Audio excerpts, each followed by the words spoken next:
Hello everyone, welcome back to my channel. मैं सोनिया गंभीर और आप सब देख रहे हैं healing through with your YouTube channel.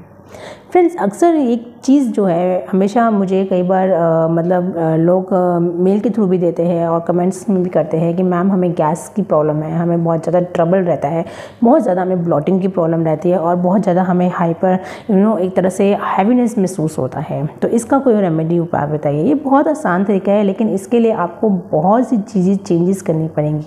क्या है वो चेंजेस? आज ये वीडियो इसी के ऊपर है। वीडियो शुरू करने से पहले अगर आप नए हैं इस चैनल पे तो चैनल को सब्सक्राइब करें, लाइक करें, बेल आइकन दबाएं ताकि आपको वीडियो के आने की सारी नोटिफिकेशन टाइम अनुसार मिलते रहे। और अगर वीडियो आपके मतलब की है तो एक लाइक दबा दें, शेयर कर दें ताकि आपके फैमिली फ्रेंड्स को भी इसकी जानकारी हासिल हो सके। तो चलिए बिल्कुल देर नहीं करते, वीडियो शुरू करते हैं।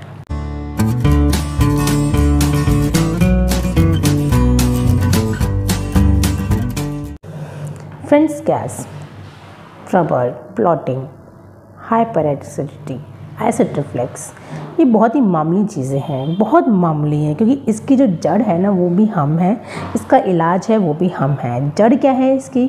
जड़ है आप खुद, आपका दिनचर्या, आपका उठने का समय, आपका सोने का समय, आपका खाने का समय, आपका पीने का समय, आप किस चीज़ को किस तरीके से खा रहे हैं, किस चीज़ को किस तरह से पी रहे हैं, कैसे ले रहे हैं और कितनी मात्रा में ले रहे हैं, क्या वो वर्जित है या वो सही है। तो इस चीज़ पे आपको सबसे पहले ध्यान देना है। आयुर्वेद के अनुसार अगर जब भी हम खाना खाने में जो गलतियां करते हैं ज़्यादातर आज के टाइम में, वो ये है कि वक्त की कमी होने के कारण हम अपने खाने को जल्दी जल्दी चबा कर खाते हैं।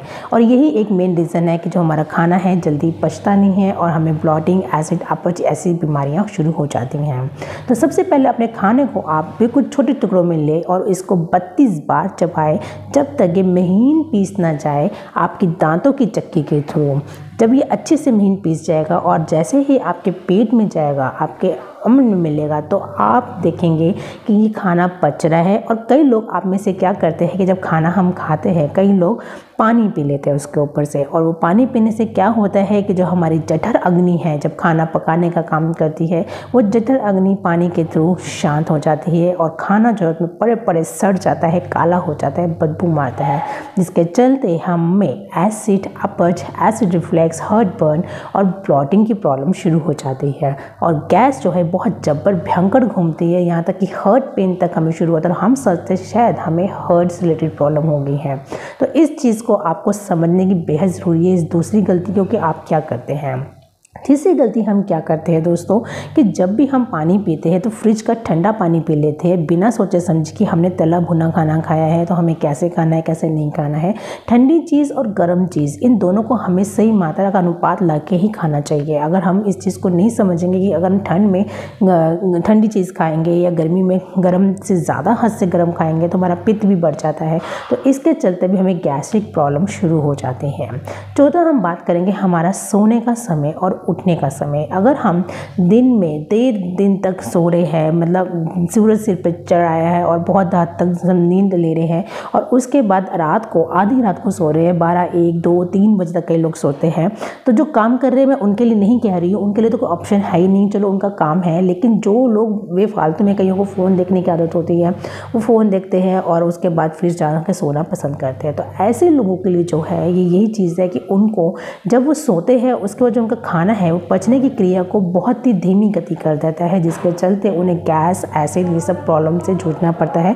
और सुबह उठ के जो उनका पेट है वो अच्छे से साफ़ नहीं हो पाता है और उन्हें लगता है कि हमें कब्ज हो रही है, हमें एसिड हो रहा है, हमें गैस घूम रही है, हमारा सिर घूम रहा है। तो इस सब चीज़ों से हमें इन चीज़ पे पहले ध्यान देना चाहिए। ये कुछ ज़रूरी गलतियां हैं जो हम कर लेते हैं। अब हम बात करेंगे इन गलतियों को सुधारा कैसे जाए। तो आपको उसके लिए सबसे पहले क्या करना है, आपको अपना दिनचर्या और रात का समय सोने का सही चुनना है। आपको एक समय निर्धारित करना है कि आपको किस समय पे उठना है और किस समय आपको सोना है। आपको सोने के 1 घंटे पहले अपना मोबाइल स्विच ऑफ कर देना है और अलार्म लगा देना है कि अब आपके सोने का समय हो चुका है। अगर आप मेरी बात मानेंगे तो आप रात के 10 बजे से ज़्यादा तक जाग सकते हैं। 10 बजे से सुबह 4 बजे तक अपना टाइम रखिए और 4 बजे उठ के अपना फ्रेश माइंड से आप देखेंगे कि आपको कितना फ्रेश फील होता है और आपका पेट पेट जो है बहुत ही हद तक साफ़ रहता है, आपके अंदर की टॉक्सिन्स क्लियर होते हैं। दूसरा हम बात करते हैं कि जब भी आप सुबह उठते सारे सबसे पहले आप कहीं भी ना जाते हो अपने सीधा किचन में जाए, वहाँ एक गिलास हल्का गुनगुना पानी ज़रूर पिए। गुनगुना पानी पीने से क्या होता है कि हमारे जो अंदर की गंदगी है वो बहुत अच्छी तरह से साफ़ हो जाती है, पेट एकदम साफ़ हो जाता है, बहुत अच्छे से हमारे जो पेट की आंतें हैं वो क्लीन हो जाती है, पैनक्रियाज क्लीन हो जाती है, जिसके चलते हमारे टॉक्सिन्स जो है फ्लश आउट होकर बाहर आते हैं।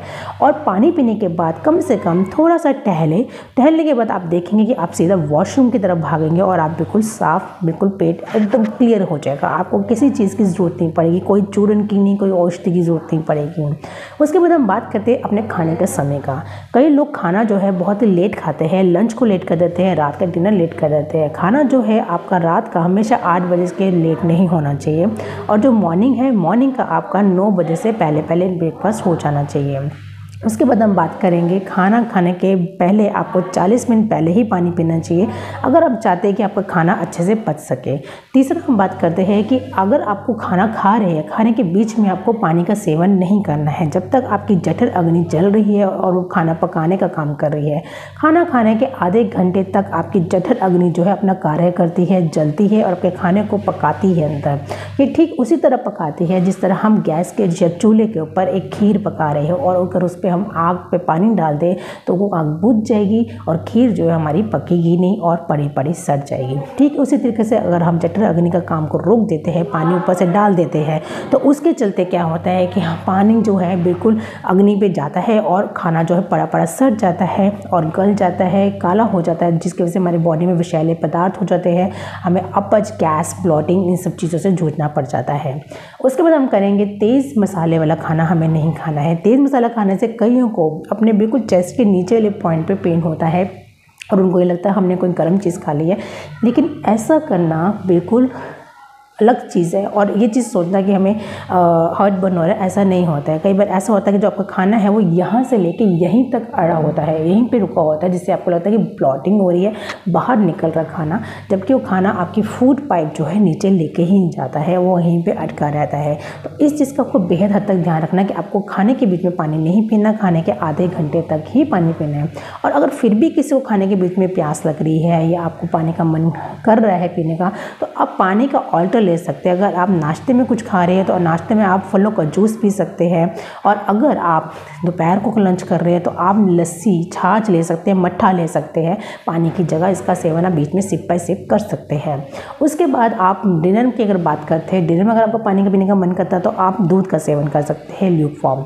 तो बस इस चीज़ का आपको बेहद हद तक ध्यान रखना है। अब मैं आपको एक ऐसी रेमेडी बताने जा रही हूँ जो बहुत ही सरल है, जो हर किसी के लिए, बच्चे से लेकर बूढ़े तक, आप सबको ये रेमेडी दे सकते हैं। तो सबसे पहले इसकी रेमेडी जो है नोट कर लीजिएगा और कॉपी पेन ले लीजिए, और बिल्कुल बहुत अच्छी कारगर रेमेडी है।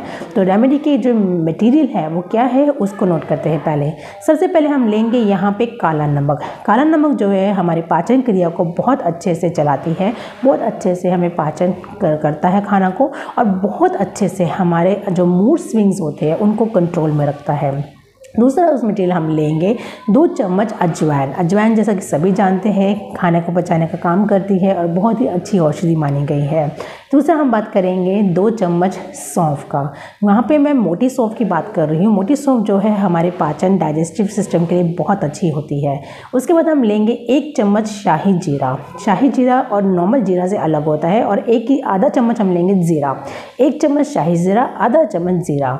तो इस चीज़ का ध्यान रखना है आपने। शाही जीरा अलग होता है दोस्तों, और जीरा जो है वो अलग होता है। शाही जीरा थोड़ा सा दिखने में काला होता है और थोड़ा सा लंबे में होता है, पतले में होता है, और जो दूसरा जीरा नॉर्मल हम यूज़ करते हैं वो थोड़ा सा मोटा होता है। तो आपको ये इंग्रेडिएंट्स जो है लेने हैं और बहुत आराम से लेने हैं। इन सब का हमने पहले पाउडर बना लेना है। अगर आपको मात्रा में जो मैंने बता दी वही लेना है, पाउडर बनाना है, कलर में मिला के इसको ऐड कर लेना है। जब भी आपको खाना खाना है, खाना खाने के बाद आपको 1 चम्मच थोड़ा सा लेना है और गुनगुने पानी के साथ इसका सेवन कर लेना है। आप देखेंगे जो आपकी गैस, अपच है, ये सब खत्म हो रहा है, ब्लॉटिंग खत्म हो रहा है। तो देखो कितना ही सरल नुस्खा है, कितना ही सरल तरीका है। आप अपने आप को खुद ठीक कर सकते हैं, कहीं आपको जाने की ज़रूरत नहीं है, किसी डॉक्टर की ज़रूरत नहीं है, आप खुद अपने डॉक्टर हैं। तो इसलिए अपने घर में चीज़ों का थोड़ा ध्यान रखिए कि आप किस तरह से अपनी लाइफस्टाइल को चेंज कर सकते हैं, अपने ही आप को ठीक कर सकते हैं घर के होम रेमेडीज़ के साथ। उम्मीद करती हूँ कि आपको वीडियो पसंद आई होगी। मिलती हूँ आपको किसी नई जानकारी के साथ, नई हीलिंग के साथ। तब तक के लिए देखते रहिए मेरा YouTube channel healing through with your.